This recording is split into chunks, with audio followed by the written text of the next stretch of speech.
We all heard the expression, you have a duty to your country. Well, you know it's true. We have a duty or an obligation to support and take care of the country we live in. The very fact that we live in a free country obliges us to preserve and protect that freedom. Now I know that sounds like something you would hear in a speech on the 4th of July. But in reality, we all have a common duty to our country every day that we live in. I was thinking about that word duty the other day. It occurred to me that many of us don't realize that we have a duty to ourselves. That's right. We have an obligation to ourselves. Do you know what that obligation is? It's very simple. You have a duty to take care of yourself. And you might be saying, well, why should I feel obligated to myself? Why should I be compelled to take care of myself? The answer to this is complex, and to understand why you must take care of yourself, you have to first realize your own self-worth. Now, we talked about this concept of self-worth quite a bit over the past several months, but I can't keep coming back to it because I think self-worth is the key to unlocking your motivation. In order to accomplish any of the things that we have talked about doing, like losing weight, exercising, making time for yourself, reducing stress, or any of the other her 160 topics we discussed so far, you first have to realize that you are the number one priority here. It's you that counts. You are special. You have value. You have worth. And because you are all these things, you have an obligation to take care of yourself. I mean, let's face it, if you own some antique or a very exquisite piece of jewelry, you'll take care of it. And you'll do that because this thing, whatever it is, holds some value for you. Or you are not a thing.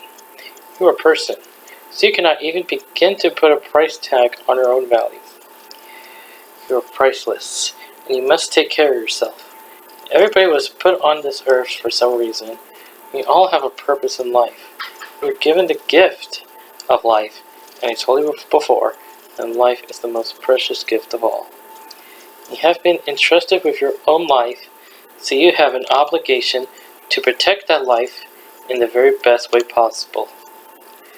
Now, it seems to me that there are a lot of people who simply don't realize the importance of their own lives. The people who place more emphasis on material things than they do on themselves. Well, what good is a bunch of things going to do for you if you haven't taken care of yourself enough to be around to enjoy these things? You know as well as I do that our own self-worth rates higher than any material thing you might own.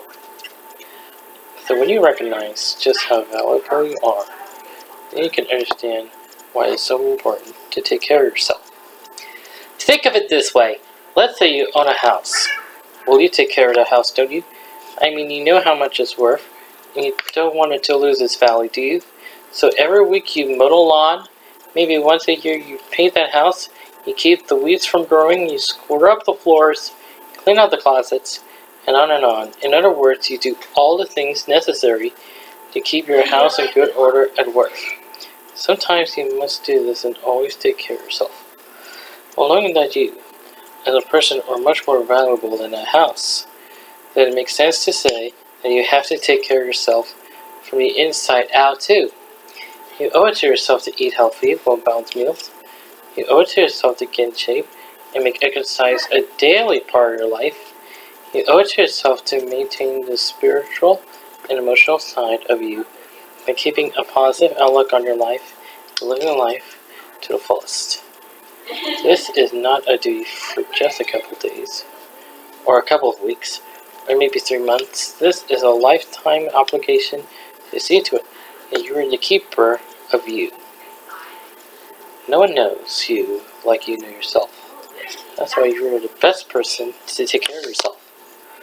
We all feel very strongly about our duty to our country. I don't think I ever met anyone who would rather live anywhere else than in this free country of ours. And if we are that committed to our duty to our country, then let's take that same commitment and apply it to ourselves. Accept the duty that you have been given. Don't be afraid to rise to the challenge to take care of yourself.